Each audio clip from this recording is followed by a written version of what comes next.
Mga kapatid, magandang gabi sa inyong lahat. Dito muna tayo sa bahay ko magbablog. Kasi po, malakas ang ulan doon sa talyer. Dinig na dinig po yung patak ng ulan doon po sa yero.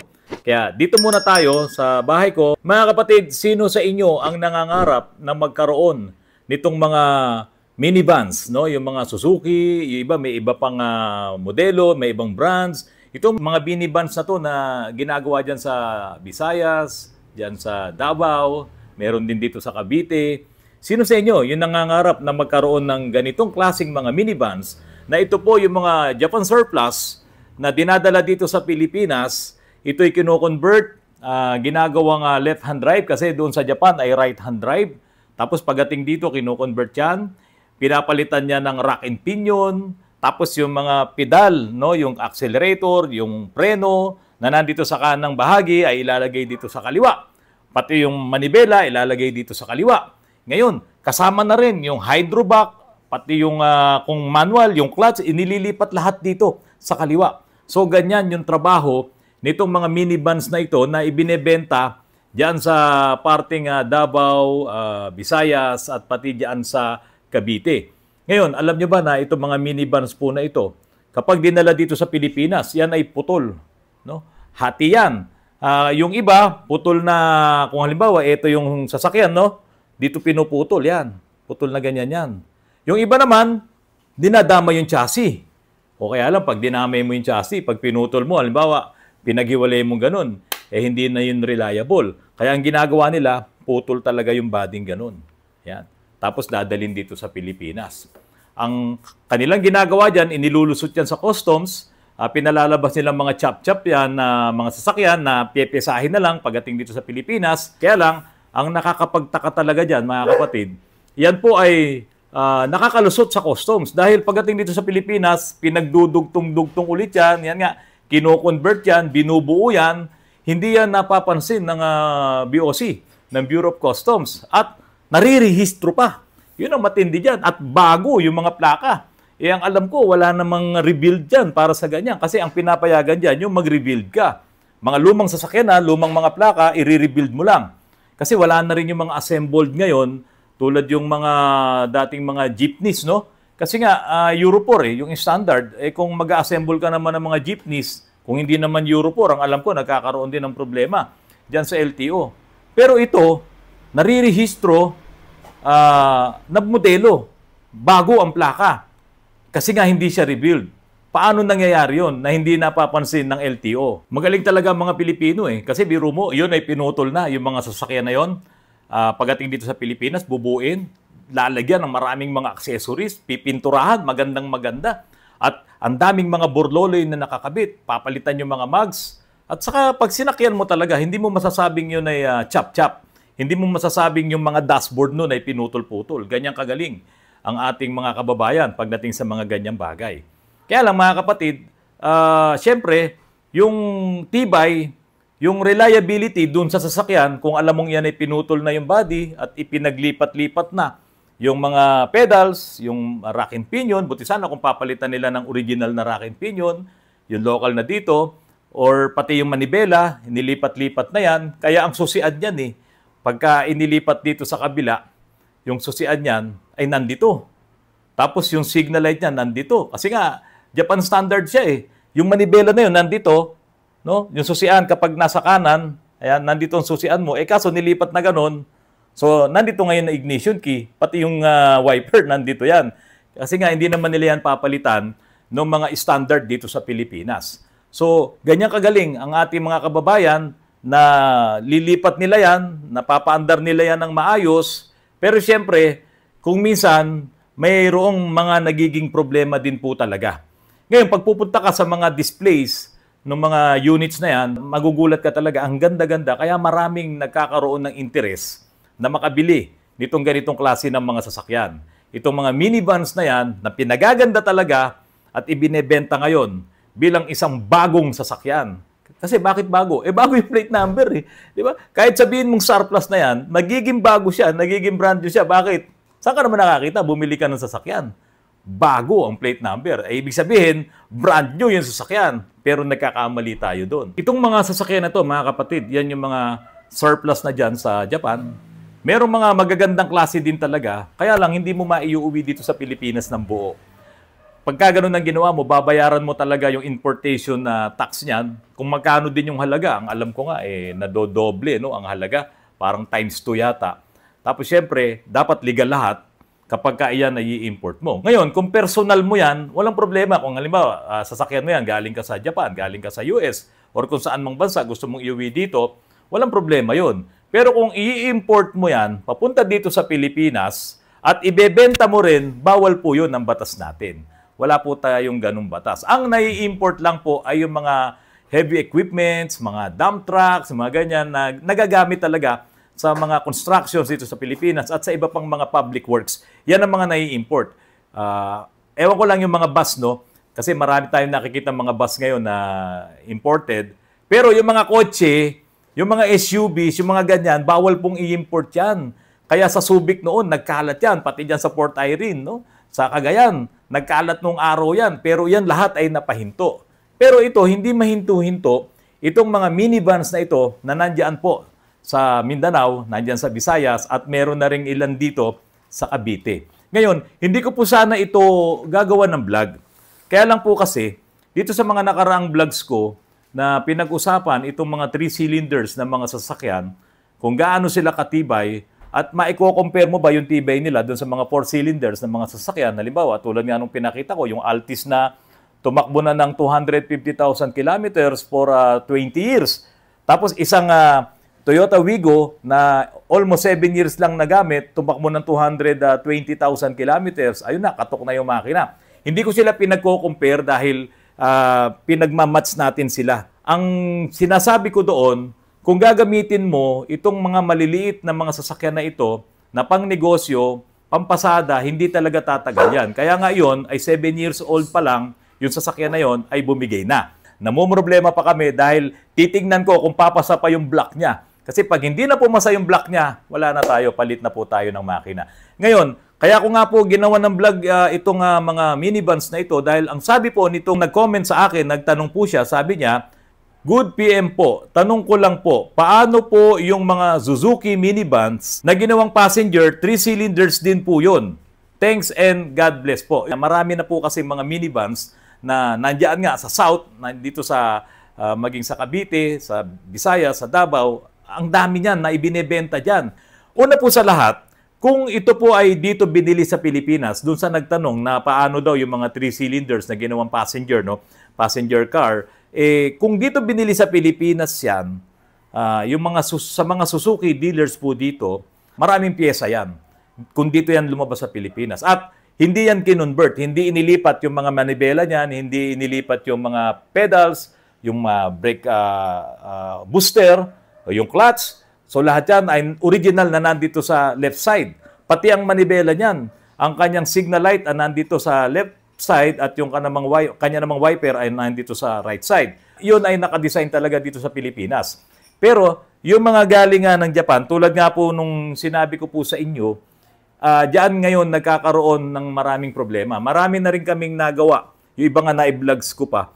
Itong mga minivans na ito na galing dyan sa Mindanao, na ang problema nila kadalasan, una, transmission, mga automatic transmission. Pangalawa, hindi talaga match or hindi sakto yung kanyang mga pedals na inilipat dito sa gawing kaliwa. Kasi iba talaga yung korte niya kung nandito siya sa gawing kanan. At halos hindi talaga magkasya yung paa mo doon sa portion na yon kasi iba rin yung korte nung flooring. Kasi nga original na iyon ay sa passenger, dito naman sa kanan yung driver. So inilipat yon, ngayon malilito ka rin doon sa kanyang signal light, pati doon sa kanyang wiper. At ang isang malaking problema dyan, hindi maganda yung steering. Maliit ang liko niya, maliit ang U-turn niya. Kasi nga, yun ay original na nandito sa kanan, inilipat ngayon dito sa kaliwa. So, iyan yung mga nagiging problema kapag ka bumili ka nitong mga converted na mga sasakyan.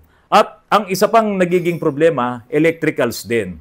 At yung pinakamatinding problema nitong mga minivans na yan, mga kapatid, yung mga sensors, yung mga electronics, yan. Kapag ka nagka-problema, wala ka mabibili dito.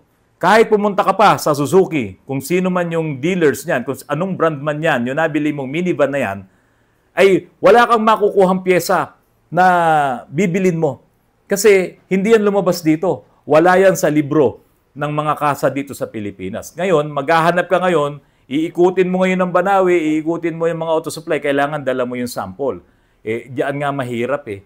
Itong mga sensors po na yan, kahit sabihin mong isang brand lang, halimbawa Toyota, yung pang BIOS hindi mo pwedeng gamitin sa Altis, pero halos magkaparehas. Yung mga sensors po na yan, pati yung mga oxygen sensor.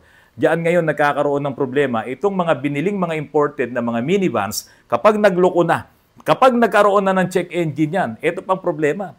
Kapag nagkaroon ng check engine, kung minsan hindi na ibabalik yung tamang wiring, hindi mo ngayon ma-scan kapag nagloko na.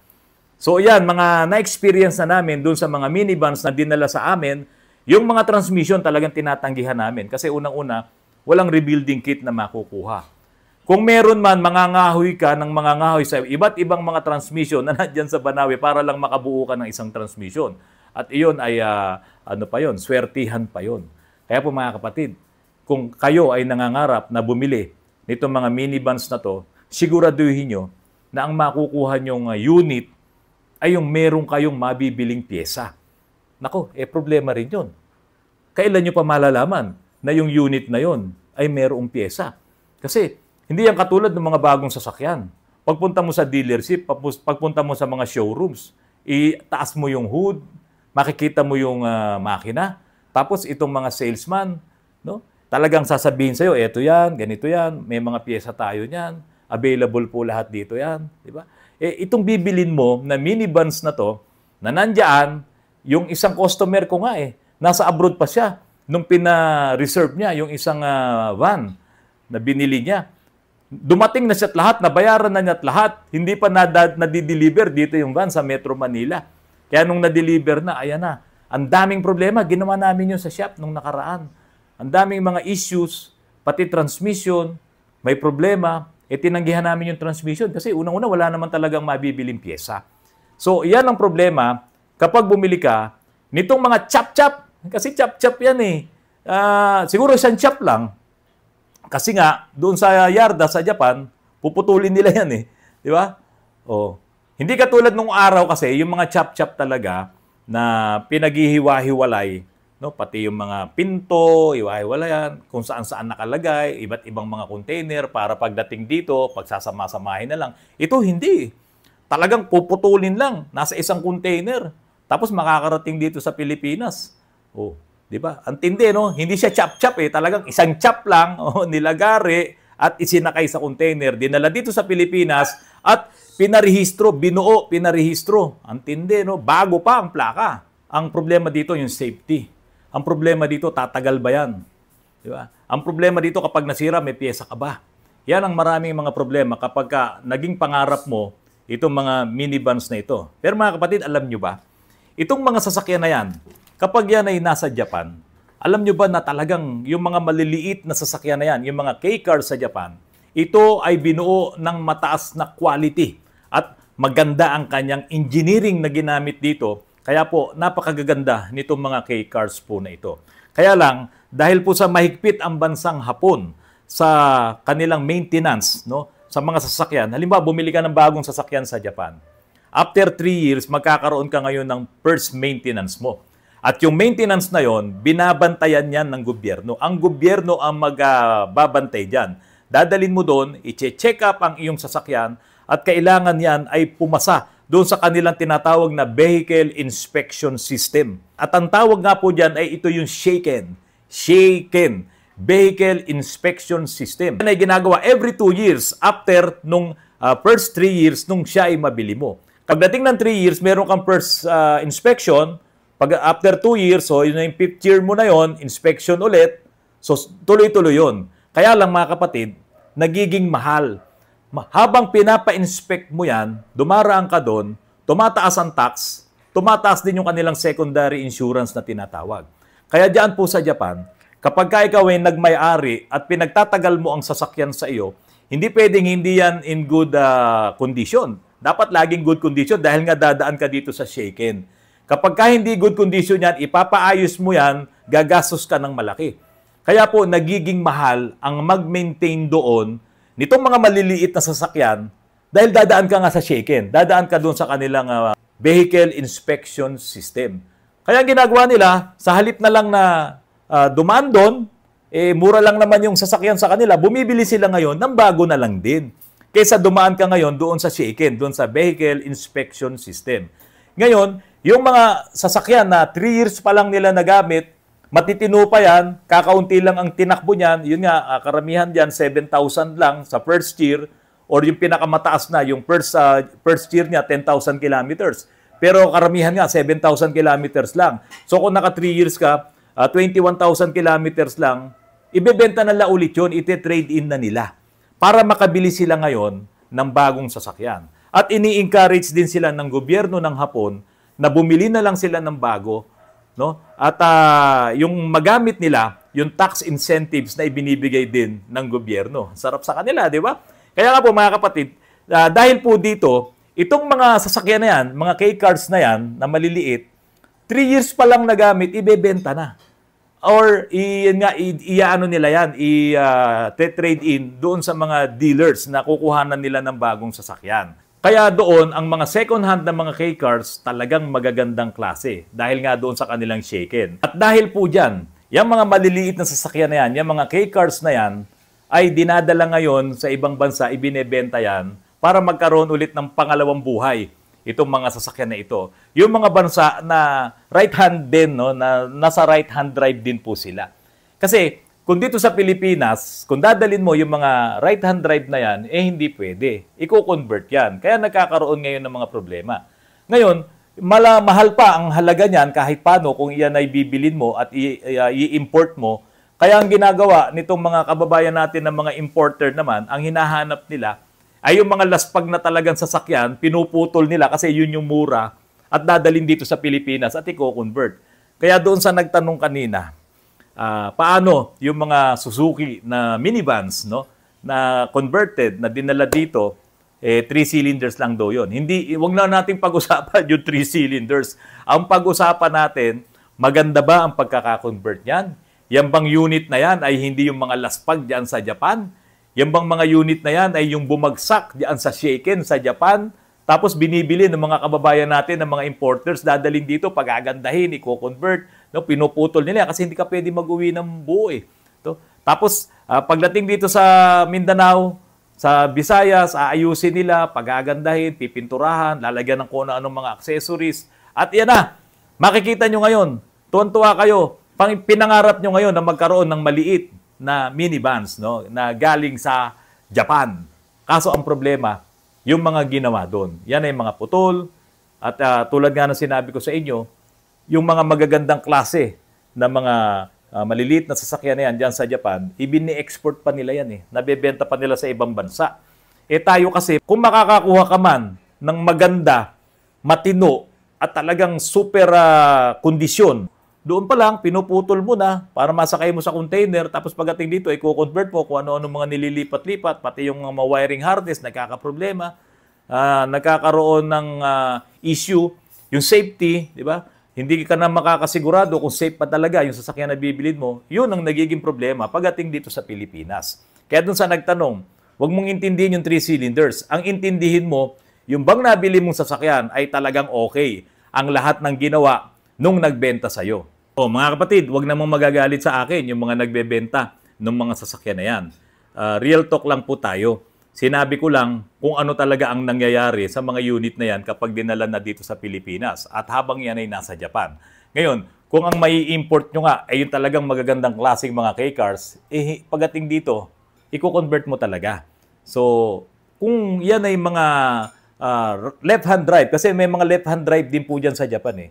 In-import mo, dinala mo dito, no? Yung mga high-end na mga sasakyan, yan yung mga lumusot diyan sa Subic dati, saka sa Port Irene. Makakabili ka ng BMW sa Port Irene, hindi kinonvert eh, no? Galing ng Japan. Kasi nga, meron doon na mga left-hand drive din po ng mga sasakyan na napalusot dito sa Pilipinas, dumaan sa kung anong dinaanan, hindi ko alam kung yun ay dumaan sa X-ray, no? Nakalusot diyan sa Port Irene. Marami pong ganyan, letter boy, no? Letter B, ang plate number. mga BMW, mga Mercedes-Benz, mga high-end na mga sasakyan ay hindi naman chinap-chap, hindi naman pinutol, pero nakarating dito sa Pilipinas. Narehistro ng bago. O mga kapatid, anong masasabi nyo rito? Bahala na po kayong mag-comment. Basta ako po, in-explain ko lang sa inyo kung ano rin yung nalalaman ko, kung ano yung mga opinion ko dito sa mga bagay na to. At para doon sa mga nakabili na ng mga ganitong sasakyan, ipaayos nyo ng mabuti kapag nagka-problema, ipagawa nyo doon sa gumawa, mas kabisado nila yan, at mag-iingat po kayo. Kung maganda ang takbo ng inyong sasakyan, huwag kayong masyadong matulin dyan dahil hindi po kayo bubuhayin yan kapag yan ay bumangga. No? Parang malulukot yan, isang maliit na sasakyan na nalukot. Yun yung mga malalaking sasakyan dito kapag bumangga no? Ang tindi Ito pa kaya mga maliliit na ito na wala pang nguso. No? Napakadelikado. Mga kapatid, maraming salamat po sa patuloy na pagtangkilik niyo po sa aking channel. Magandang gabi po sa inyong lahat.